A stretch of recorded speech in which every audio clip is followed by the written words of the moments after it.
Welcome, everybody, to the Man Sports Fan podcast. I am your host, Philip Arthur Schultz, and I am with Brian David Fremming, who is in my center screen, and Christopher P. Allen Smith, who is in the screen to the right.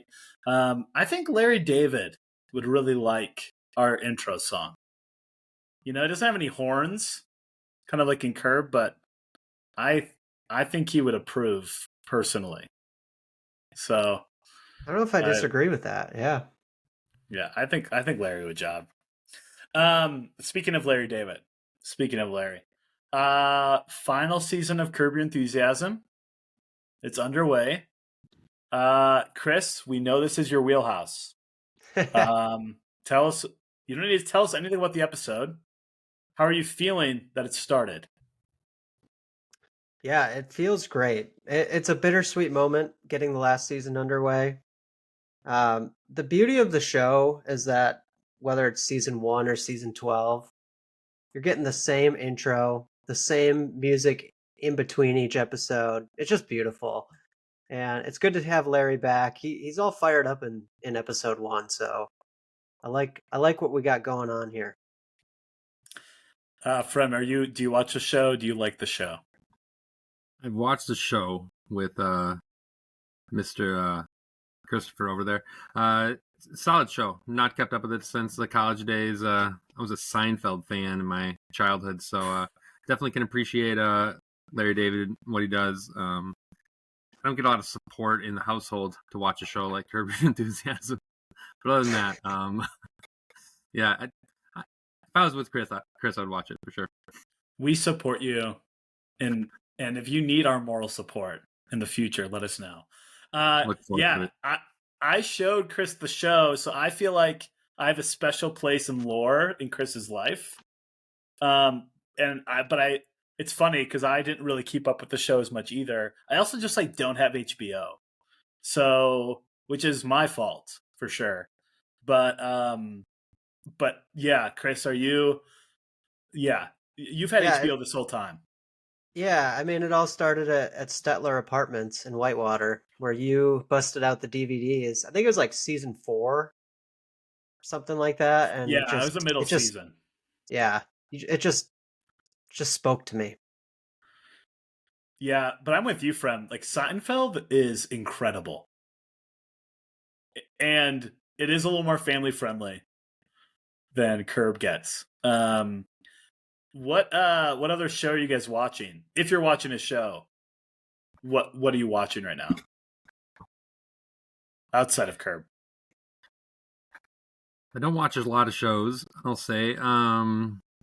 Yeah, I think the it's in my line of work, but I don't know if you're familiar with the show Shrinking on Apple Plus. Great show.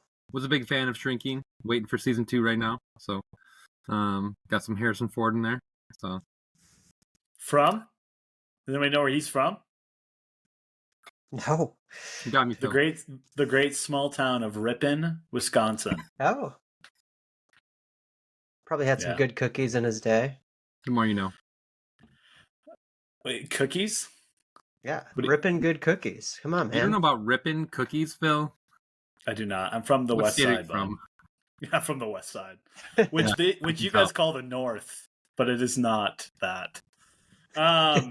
Well, keep watching good TV. We were in the golden age of TV. We still might be. I don't think we are anymore, but there are good shows. There's a lot of good shows. Let's jump to sports because that's actually hopefully what we talk about most of the time. Badger basketball. It was a disappointing week. On Thursday night, lost a pretty crushing game to Nebraska on the road in overtime, 80-72. And then on Sunday, kind of a steady game, a little bit of back and forth, but pretty steady with Purdue headed most of the way, and they end up winning it 75-69 in the Kohl Center.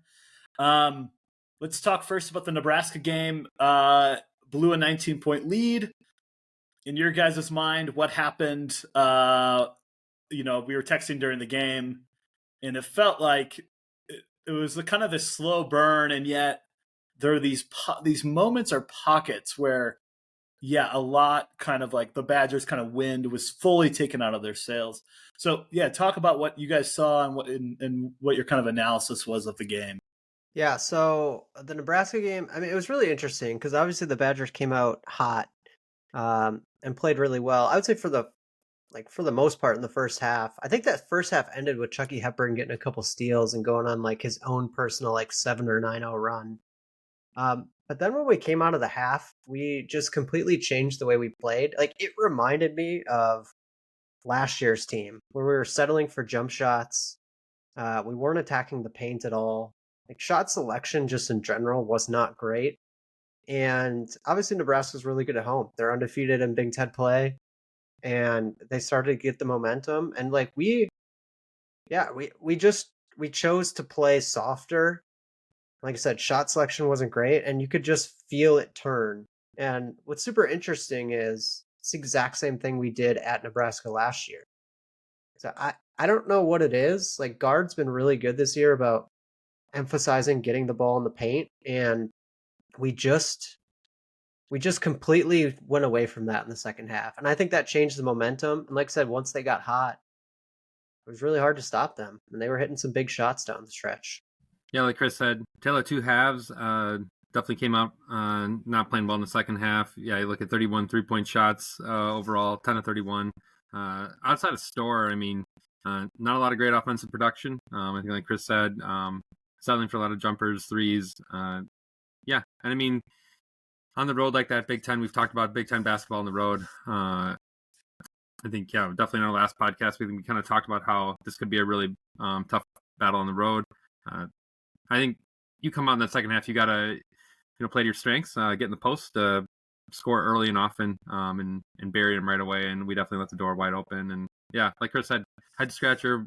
Why do you come out and play so differently in the second half?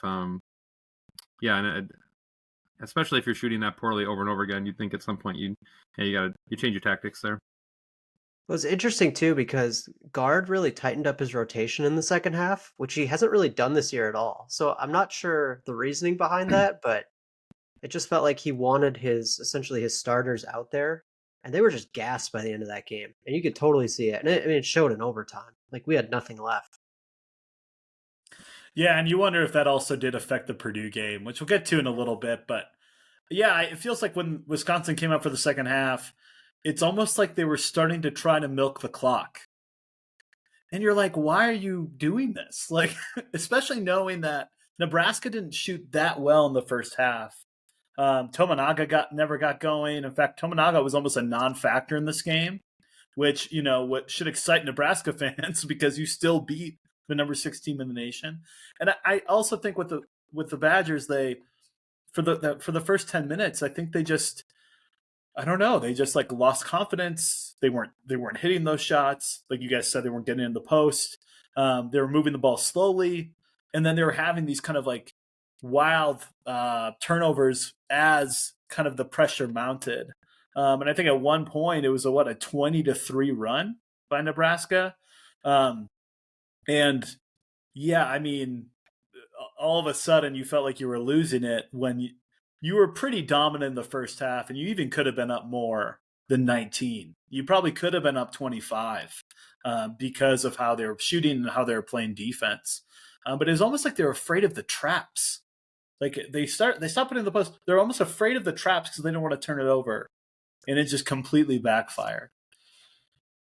Yeah, the turnovers were just so non-Wisconsin turnovers. Like you said, they were just panic turnovers, and we rarely get rattled, and we totally got lost in the environment. And maybe it's just something with that arena. I don't know, but we looked losing the very turnover confused. battle, losing the free throw battle, 26-12 on free throws there. Nebraska, yeah, twice as many. It just, yeah. I mean, I think we said it right. Just many things going wrong all at the same time, and on the road like that, no momentum, crowds against you. It's just a really bad recipe. Yeah. Well, let's move to the Purdue game because, I mean, yeah, you have number 6 team Wisconsin against the number 2 Purdue team. This was a really good basketball game if you watched it. A lot of I think big shots, a lot. I mean, pretty physical. Um, what more do you guys think the Badgers needed to do to win the game? What were your takeaways from it? Yeah, I mean, I think we did everything we really needed to do to win the game. Probably put ourselves in a lot of good really situations. 6-point spread, 4-point spread. Down the stretch of the game there. Yeah, just interesting. We got in some tight spots, while in the post, while trying to maneuver on the baseline. Just didn't look like we had rhythm. Lasted, say 5-6 minutes of that game. Just looked like we got stuck.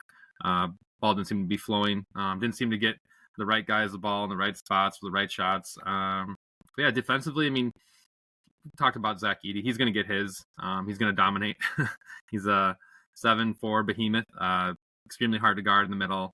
He's going to dunk it off the backboard on rebounds. He's going to turn around and have his jump hooks. Can't really stop that to some degree. I think we closed out on their shooters, limited 3-point shooting ability pretty well.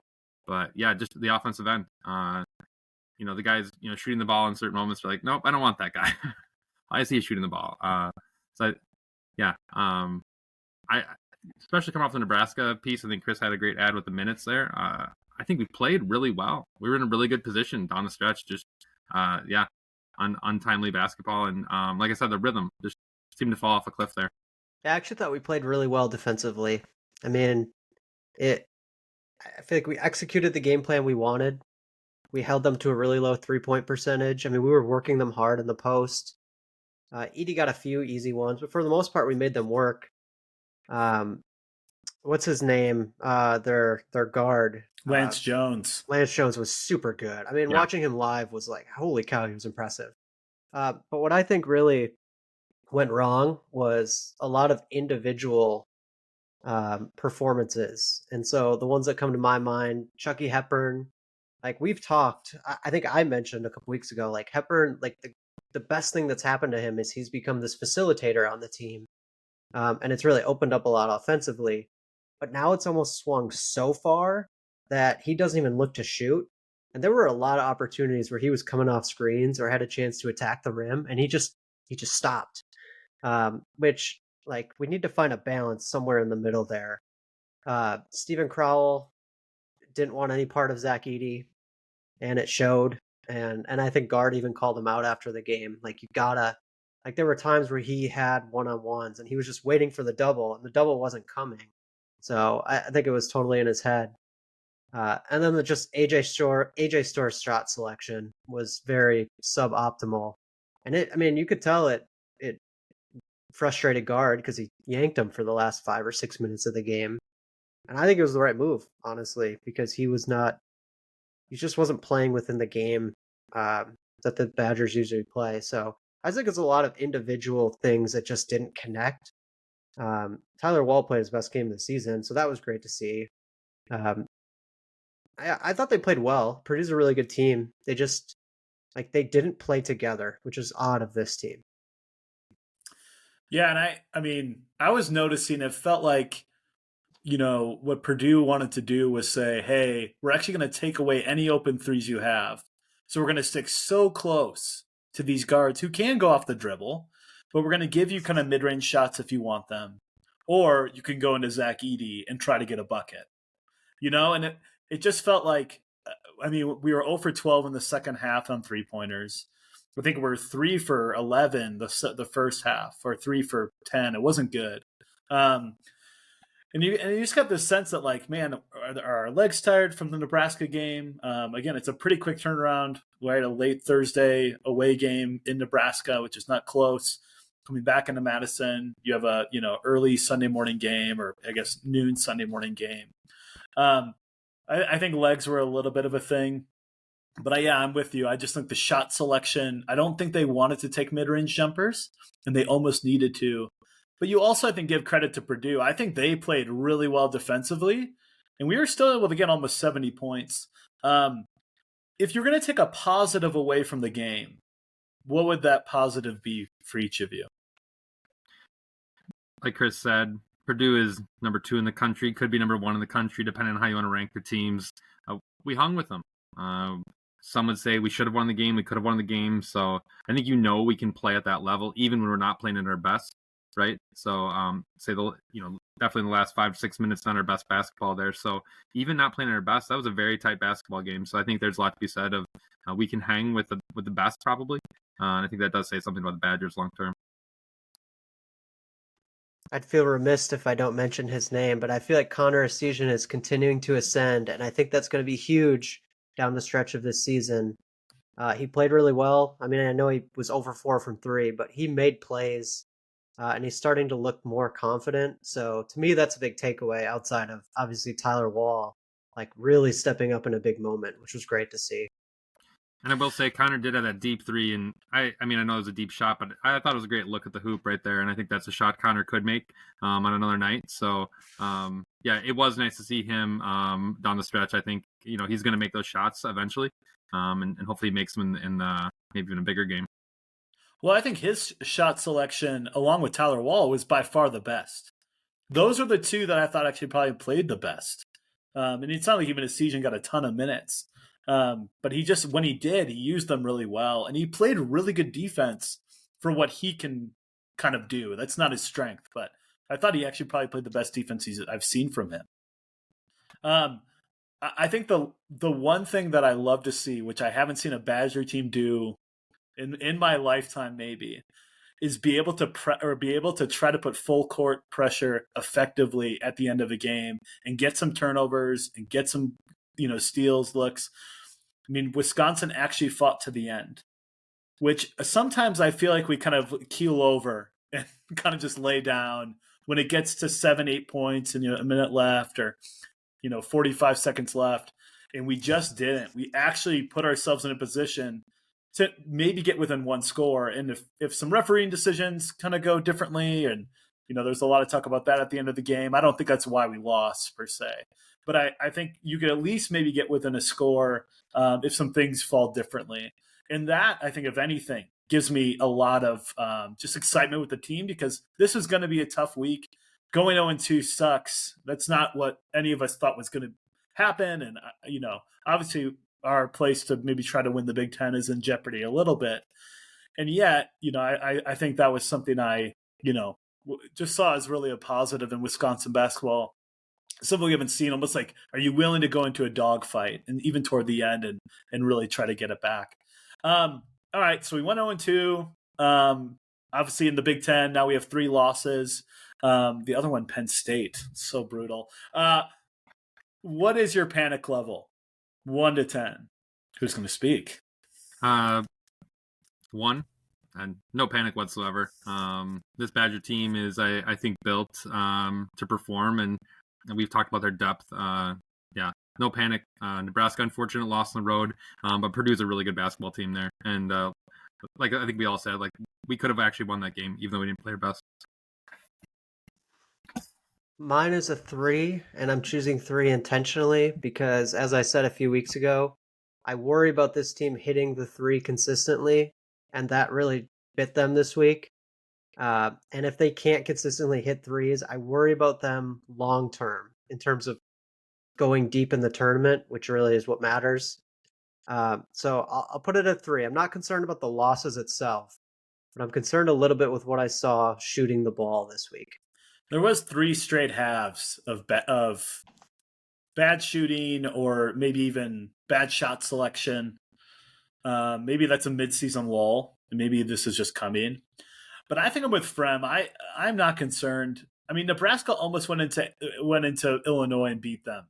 I mean, I think they are a very good team, and so this is going to be a tough week. Us going 0-2 may be surprising, but it's not shocking. It's not like we're like, oh, that couldn't have happened. And so, yeah, I think, like you said, we're built. We're built to do it. But I hope, like Chris said kind of earlier in some analysis, is that we keep the rotation going, keep trusting the younger guys, keep trusting, the 10, 11 players that you can put out there. Let's transition. I mean, this is Super Bowl week. It's Kansas City versus San Francisco. 2 very good teams, obviously 2 very interesting teams, different in a lot of ways, actually. Tell me, well, actually, who do you think Yeah, let's start there. Just who do you think wins the game and why? Who wins the game and why? Yeah, I think we've given a sneak preview in other podcasts here. I'm assuming Chris is with me on the Mahomes train. I think that's where Chris is at. I think the Chiefs. Part of me wonders, okay, maybe it will be a one-score game, but I have to imagine the Chiefs win by 8 or more points here. I think San Fran is going to be in a catch-up mode. I think most of this game.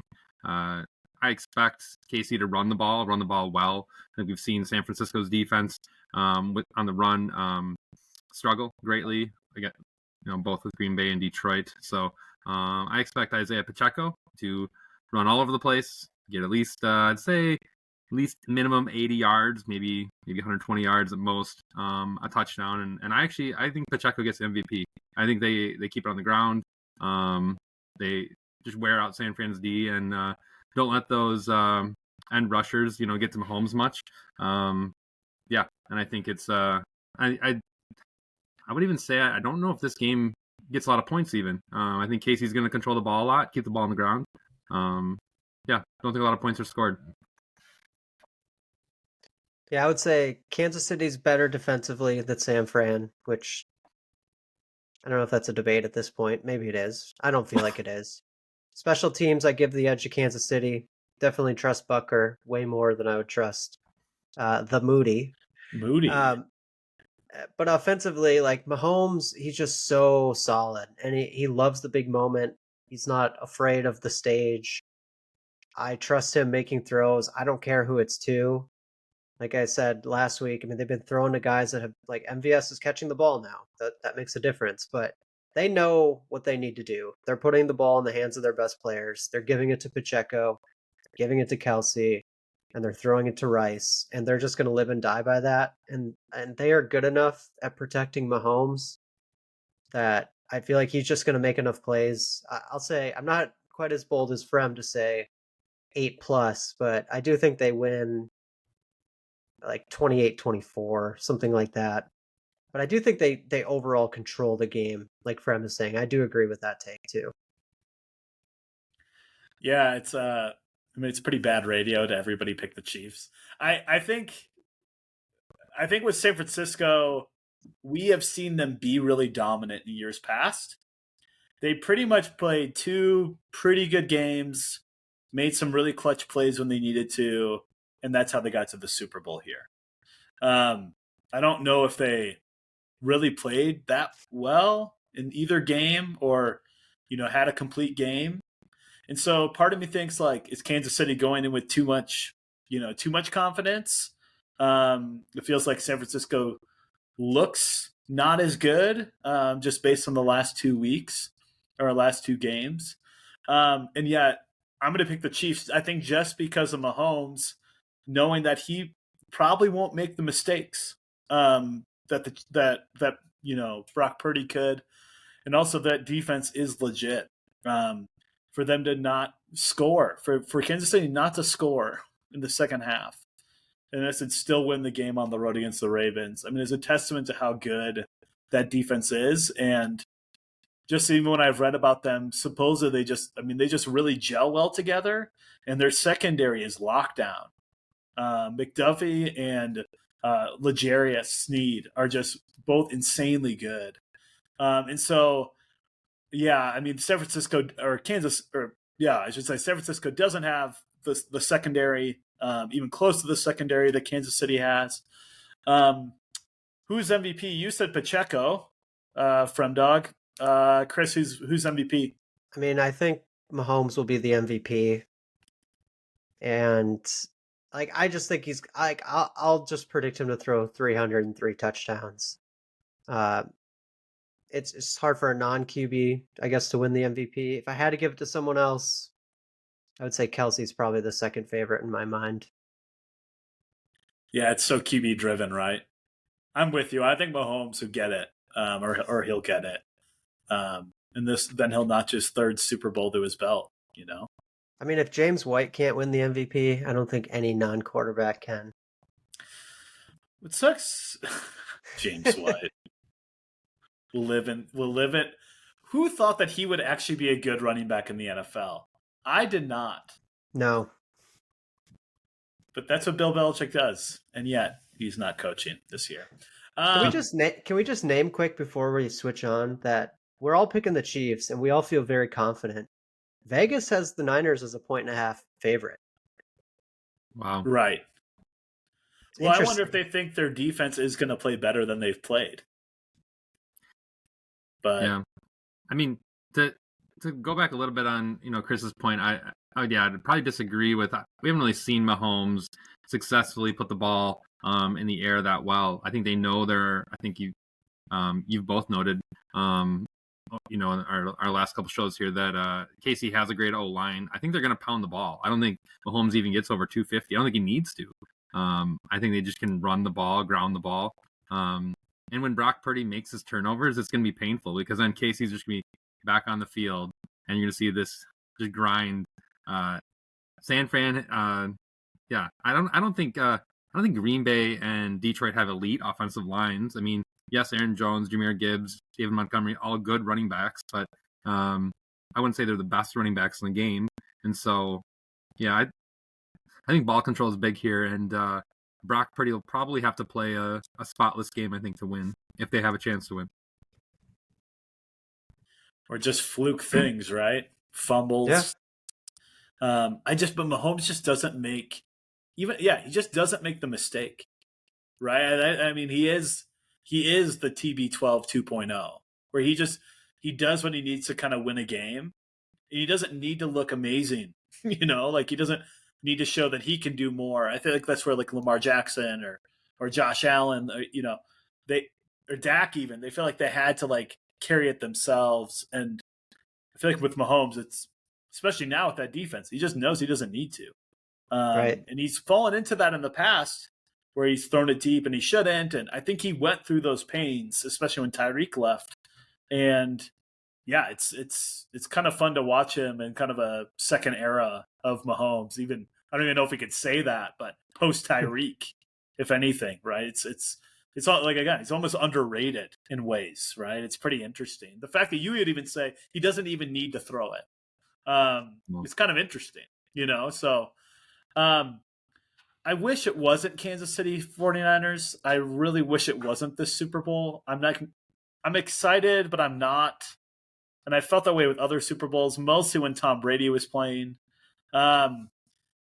Yeah, let's talk about other Super Bowls because that's more fun. What's your favorite non-Packers Super Bowl of your lifetime? Something that you watch, you're like, that was sweet. That was crazy. That was so fun. Yeah. So growing up, obviously was a Packer fan, but the Greatest Show on Turf definitely caught my attention at a young age. And the great Kurt Warner, loved watching that team. Got a jersey, was all in on them. So their Super Bowl in 2000 against the Titans, that was one of the best Super Bowls, probably one of the best Super Bowls I remember, and recall and whatnot, and watching the whole game. And everything from Warner to Isaac Bruce late in the game, with the go-ahead touchdown, and then to Steve McNair to Kevin Dyson, to the 1 yard line there, just coming up short. Just a great game, and two really good teams going at it. Yeah, so mine, Super Bowl 42, Giants, Patriots. I mean, the undefeated Patriots coming in against the Giants, who weren't that good. And I loved that Patriots team. I love Randy Moss. I was super hyped for that Super Bowl. Obviously, for those of you that don't know me, I'm a big Tom Brady fan. But just the fact that they were able to win, and then obviously the Tyree catch that was just so improbable in the moment. Like everything had to go right, and like it was a low-scoring game, but for some reason, like that game will always stand out in my mind of like, are we truly going to have an undefeated team? And there was no part of me that thought the Patriots were going to lose that game. So it's always fun as a sports fan to be surprised. And that one just left me like, whoa, I cannot believe the Giants somehow pulled that game off. Yeah, that was an awesome game. And even that pass to Plaxico Burress where they went up, though it's 17-13, it was just like, what is happening? Like, what is going on? I think for me, it's Pittsburgh, Arizona, when James Harrison had the 98-yard fumble recovery for a touchdown or something crazy. Yeah, right before the half, right? Right. And that had Kurt Warner as well, right? And it's not like I remember every single obviously you don't remember every single play, but you just remember moments, like it's like the moments of, I think it was Ben Roethlisberger driving, it was kind of the last drive, the San Antonio Holmes touchdown in the back of the end zone to kind of Sick go ahead. catch. Yeah. And I mean, he actually won the MVP that year, which is, that doesn't happen that often with a receiver. And yeah, I feel like there's been a lot of great Super Bowls. I think it's just moments, right, that you really remember, whether it's Russ Wilson throwing that interception on the goal line for the Patriots to steal a Super Bowl, unfortunately, obviously. But like it's just cool to kind of think back and look at those. Yeah, I hope you guys have a good Super Bowl Sunday. What's your favorite? What snack or food are you hoping to eat? Something with chips. Maybe a taco dip, I'm thinking, or maybe I know Chris always got me into the nacho cheese. You can't go wrong with the nacho cheese. So yeah, I make this like chili cheese dip. It's a Smith family staple. So that's definitely coming out on Sunday. Yeah, Chris has like the best array of food in his house. If you go, check out the cereals. If you ever go, it's incredible. I think I was actually thinking about this. I think I'm gonna bring cream puffs to my Super Bowl party. It's a pretty underrated dessert that everybody really likes, but they never think to eat it. But I want chip dip. Totally what you were saying, Friend Dog. Phil, do you remember the New Year's we spent together? What was that like? I don't know, 2012 or something, and we bought that giant cream puff and we ate it together. Yeah, I forgot. Like, simultaneously ate it together. Yeah, there's something about a good cream puff, man. Where do you find a good cream puff in Colorado? That's what I want to know. I don't know have the ends. I don't have the inside scoop. I just go to my local Costco and get a little container yay big. I'm thinking cream puff might have a different meaning in Colorado. It might. You might have to tease that out for us later. All right, let's shift. We've never talked about baseball, but frankly, we all love baseball. And it is almost baseball season. The offseason has disappointed in many ways. First being that Shohei Ohtani went to the Dodgers for playing for $4 million this year. Yeah, we had some recent baseball news. I'm glad Chris brought it in here. Brian, are you a Brewers or a Cubs fan? No question, Brewers. Rip you. Rip Craig Counsell. On some level, your team too. Well, thank you. We did take him. Me and Chris are Cubs fans. Of course we are, as most people should be. Let's talk though about our little buddy up to the north, the Brewers. They traded their ace, Corbin Burnes, for a couple different prospects from the Orioles. Chris might have some more info on that, but the Orioles are obviously loading up, and they're going to be such a fun team to watch in baseball. Corbin Burnes actually might have the most salary on that team at like $15 million because they have all of these young studs who are on their kind of minor league into major league contracts, which deals with arbitration and all this crap. But what's your reaction to the trade, Brian, especially as a Brewers fan? This obviously affects you a lot. What's your reaction to it? Where do the Brewers go from here? Yeah, I think it's could be a common reaction to be sad. Corbin was a fan favorite. His family was, involved in the community. Just a likable person on and off the field, and our ace. I mean, to be frank, he's like a top 5 starting pitcher in the league. So definitely sad to see Corbin go. I think another immediate reaction would be Baltimore has a very well stocked farm system, and did we make out well enough? I will say when you really reflect on DL Hall and Joey Ortiz, you have 2 guys who are major league ready to jump in. DL hasn't exactly proven it, but formerly a number one prospect in the farm system, throughout the league. I think you have to be excited of what could be there. Don't know as much about Joey Ortiz, but seeing where he's ranked and seeing that he's, everyone's saying he's ready to play. Maybe we trade Adames here going into the season, so it could be interesting to see how we move those pieces around, or who gets playing time, or do we move Adames. But I think overall, it's actually one of my good friends, fellow Brewer fan, of this is a really exciting team to watch. And if you kind of can back away, zoom out here for a minute, I don't think many people are going to be talking about Craig Counsell. And honestly, we have a ton of young studs on the offensive side, I think. And then pitching is going to be a mystery. But I think Brewers have proven in the past that you don't need a stellar rotation necessarily to make it far. And I think we have a really good bullpen, which is going to be a backbone, I think, for us throughout the year. But I look at our lineup, and we have a lot of really exciting players. I think everyone's really, really stoked to see Jackson Trio coming up, whenever that is. And yeah, bringing guys back like Garrett Mitchell, Bryce Terang, Sal Frelick, a lot of great guys to watch this season. So I'm pretty pumped as a Brewers fan. I think it's definitely a youth movement, to say the least. But I think this team is going to be competitive. So I think that's the bottom line for me. A lot of speed in the outfield.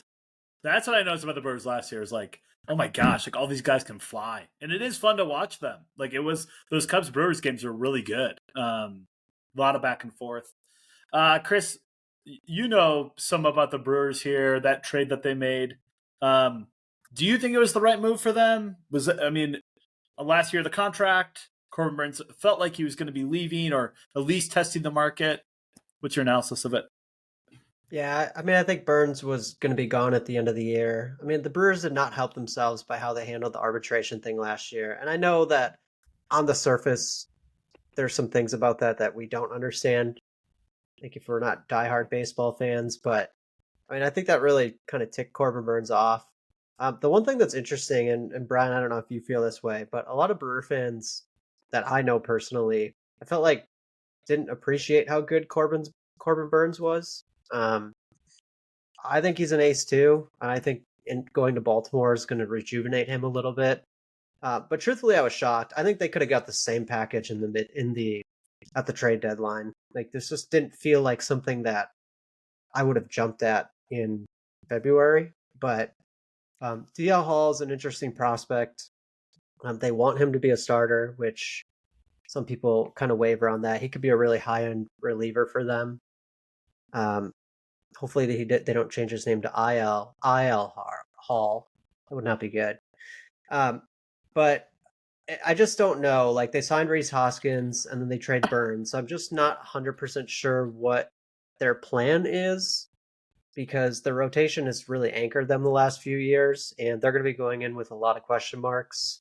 Like what's really made them good is their rotation has been strong. So while they depended on their bullpen, they didn't have to in every single close game. Now they're really going to test their bullpen, and we'll see if they can hold up over the course of a season. Like I said, I guess my biggest reaction is, if that's the best you can get, why are you doing it now? Well, and even from the thread that a lot of us baseball guys are on, it felt like the Brewers fans were all disappointed that they didn't get one of those top guys from the Orioles. And yeah, I feel like the pieces they got are good, but yeah, like doesn't really hit kind of the caliber that Burns is. And he didn't have his best year last year, but it was still decent. And so maybe, the Orioles kind of pounced on that a little bit. Maybe in the Brewers' minds, hey, we just have to get rid of this contract, and we don't want to pay the $9 million over the year before the trade deadline or whatever. Yeah, I guess it's kind of interesting. I think the question in my mind now that they have Ortiz, do they try to trade Willie Adames? Yeah, I think, Chris, yeah, all your points are really fair. Why now? And I think I've read the same thing. Could have we waited trade deadline? Just makes me wonder of, is there a bigger strategy here? Are they still going to try to sign a guy or two here? Before season starts. Yeah, I don't know if there's something they're thinking of, like culture, or are they trying to move, like you said, Phil, they're trying to move Willie right now, and this is all part of a bigger scheme that we haven't quite seen come to fruition. That would make more sense if that was the case. I think you hit on the head, Chris. I don't think Brewer fans really appreciated how good Corbin was. I think that's a totally fair statement, and what we had in him. At the same time, it's interesting. Do you need a Corbin Burns to be successful in the majors? And I think the way both pen games exist right now, I know some rule changes have kind of shifted that a little bit. But I even, I think that when the Mariners ownership has said you want to win 54% of your games in Major League Baseball. So it's an interesting approach in today's game. I think our last World Series showed us that you don't need to win the most games to be in the World Series. You need to have the hottest team at the right time to be in the World Series. So it's an interesting approach. I think the criticism is fair. My hope as a Brewer fan is that long term, that Corbin is. I want to see Corbin be successful. I really like the guy, but hopefully both sides win in this trade. I'm going to go out on a limb and say Corbin Burns is going to have a similar career path to Garrett Cole, where I felt like he was kind of underappreciated where he was, went to a bigger market, and I do think Corbin will be the best pitcher in baseball in the next couple of years, or at least top 3. He's kind of up in that probably 5 to 10 range already, but I do think going to a team that's going to be highly competitive for the next couple of years, he will continue to ascend and get better. Well, you wonder if he's underappreciated too, because they've just had so many aces that have been so good, which the Cubs have lacked at times. And so it's like, yeah, you kind of wonder if that's part of the equation there. I do think it is a rebuilding year for the Brewers. I think only because I think you lose a top 3 manager in the game. I think Craig Counsell's that good. I think, you're trying, you're on some level trying to kind of reload with kind of young players, like you said, kind of a youth movement. You never know.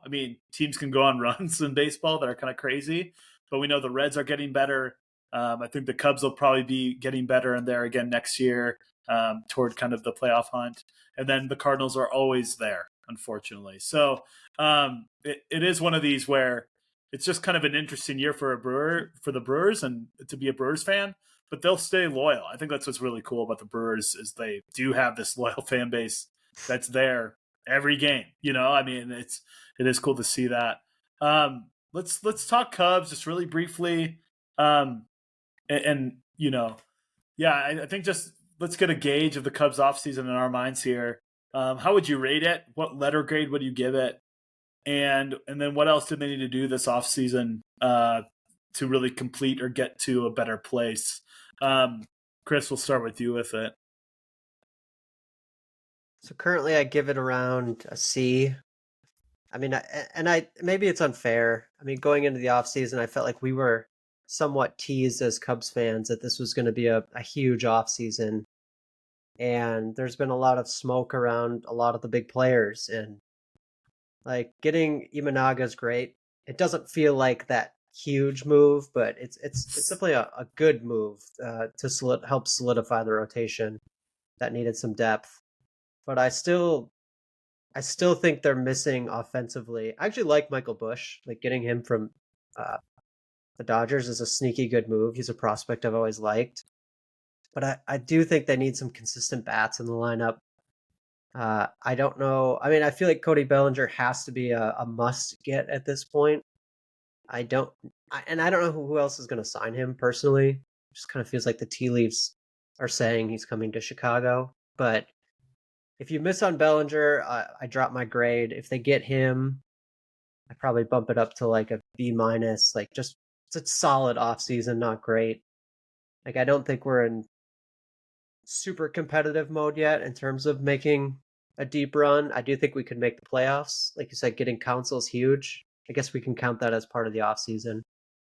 I think we're like a fringe playoff team right now. But if we don't sign Bellinger, I would say at this rate, we're still not good enough to make it. Yeah, Phil, you want to give your take as a Cubs fan? I think it's interesting because I think it's a B-. The whole offseason's felt really boring.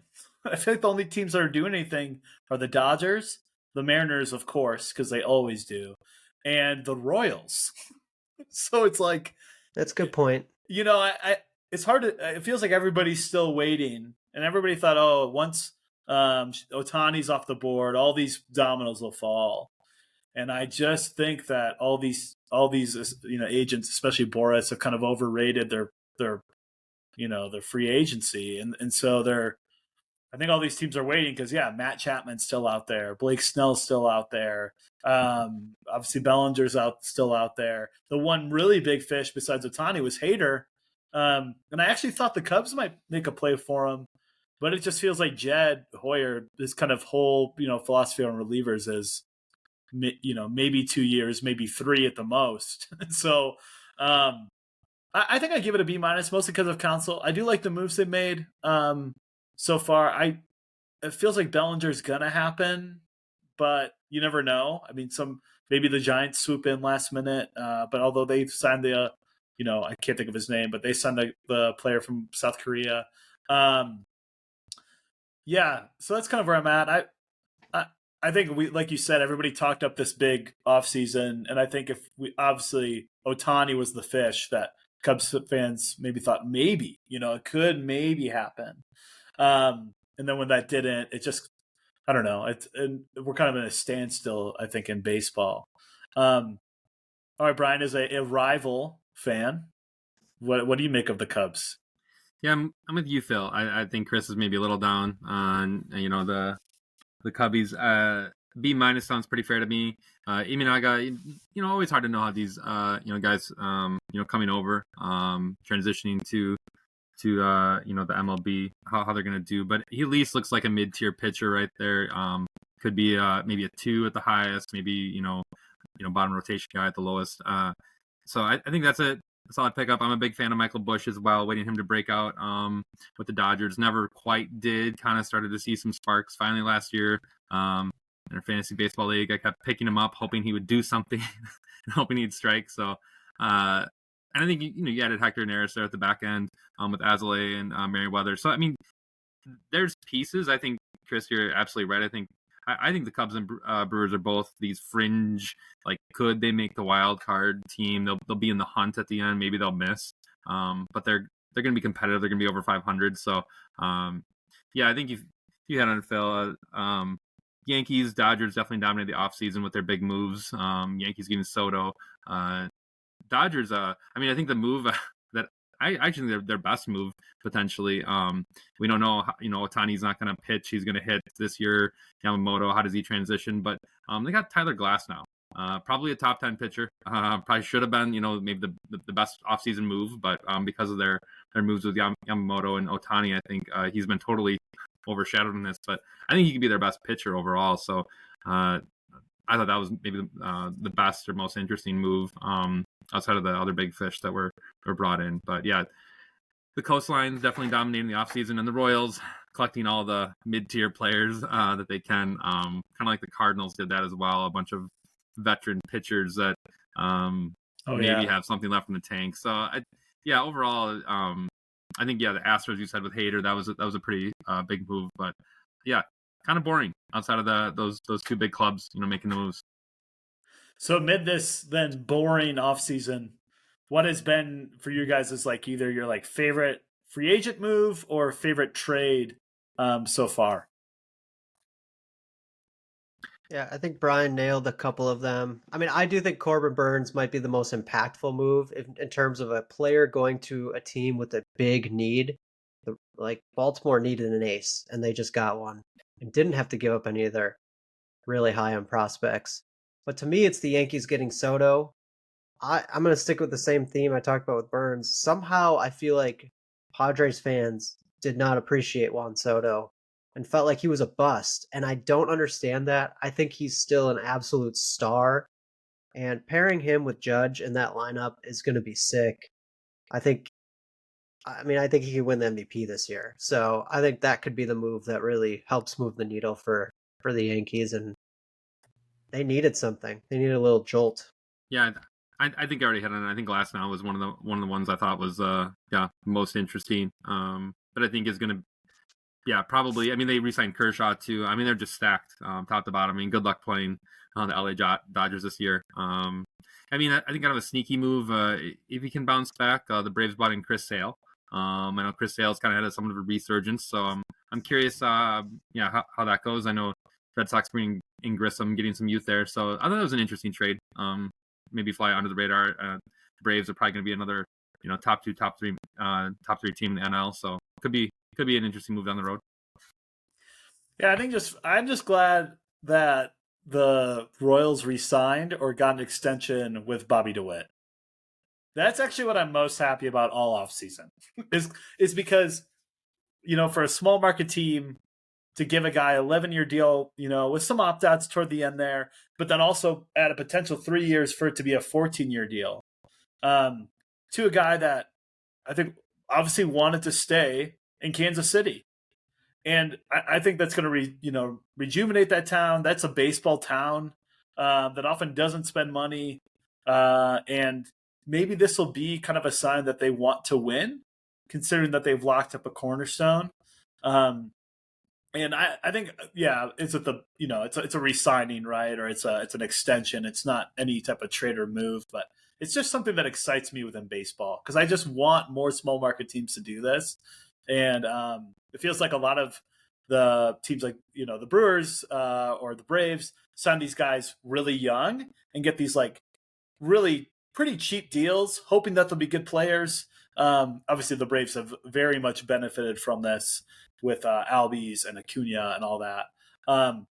But yeah, I think just for a small market to sign one of their stars and to be able to keep that star is, I think, one of the most exciting things for me. We will talk a lot more baseball down the road here. Fantasy baseball is coming up for us. We're all excited. We're about a month away. Let's just get to our last question, and it feels very important, especially as we're all going to go to a Super Bowl party, which is kind of interesting. Do you prefer watching sports alone or with others? It's a great question. I think it depends on the sport. Depends what you're watching. I think teams you really care about, I typically would rather have less fanfare, less people, rather be more alone if I'm watching a team that I really care about and I really want to zone in and like watch the game and not socialize with people. Super Bowl, I think this is a great opportunity just to get together with people, chum it up, talk about the game. You can even turn away from the game at times if you want. You're not as invested. When you're invested, I think that's when you want less noise and more focus. And so, yeah, a smaller crowd definitely when you're watching a team you really want to win, for example. So say like a Packer Badger game, something like that. I think less people for sure. From you hit it on the head. When it's my team, I want to be locked in, and I don't need to be around anyone else. I can have my phone and text people, but I just want to I go to Badger games by myself. I just all I need is myself in those moments. But yeah, if it's just like the Super Bowl and the Packers aren't playing, yeah, sign me up for a Super Bowl party.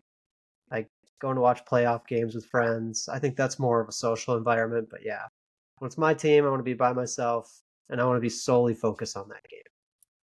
Yeah, we're all aligned in this. I think what's hard is when you are so much more into the game than somebody else is, and they're like trying to ask you questions during it, and there's kind of these side conversations, and it's like fine, but you do feel like kind of your own intensity in the moment.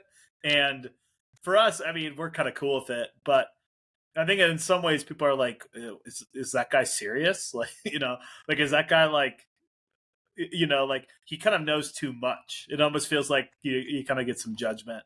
So I'm with you entirely. Alone. I think there's certain people, if I'm with one person that's like also just as much into it, then it's great. You know what I mean? Because you can kind of analyze together what's going on, but it needs to be kind of on an equal plane there. Hey, we're at about an hour. Thank you for your time listening, watching, if you're able to do that on here. We will be talking a lot more baseball, obviously more college basketball coming up. We're getting almost to the kind of brink of March Madness. I guess we roughly have 4 weeks left of regular season. There's not that much left in Big Ten play if you really look at the amount of games. So it should be interesting down the stretch here. Any last words before we depart our audience? Just hoping for a Bucky Badger bounce back here, and yeah, can't wait till April. Let's go baseball. Yeah, two things. The show I'm watching, I'm going to circle back to the beginning. I Think You Should Reel on Netflix. I've watched it like 5 times through. It's one of the best comedy. It's like if Saturday Night Live was actually really good, it would be I Think You Should Reel on Netflix. So there you go. And 2, Daytona 500 next Sunday. Don't forget, Phil. Set your DVR so you don't miss it. Is that motocross, or is that like what? What are we even talking about? The insult. Oh, gotta save this for another podcast. Something we learned about Chris last time is that he always watches WrestleMania every year, which is beautiful. Truth. And so if we do have some WWE, what was formerly WWF fans out there, please message us your favorite wrestler of all time. For most of you, it's probably Goldust, which is a little bit under the radar. But Brian, look him up. You'll really like Goldust as well. But hey, thanks for listening to us. Say it again. Rikishi. Find us on the X. We'll eventually be on there. That just makes me think of Generation X or X-Pac. Thank you for your time. This is the Man Sports Fan Podcast. Thank you, listeners. We'll see you next week.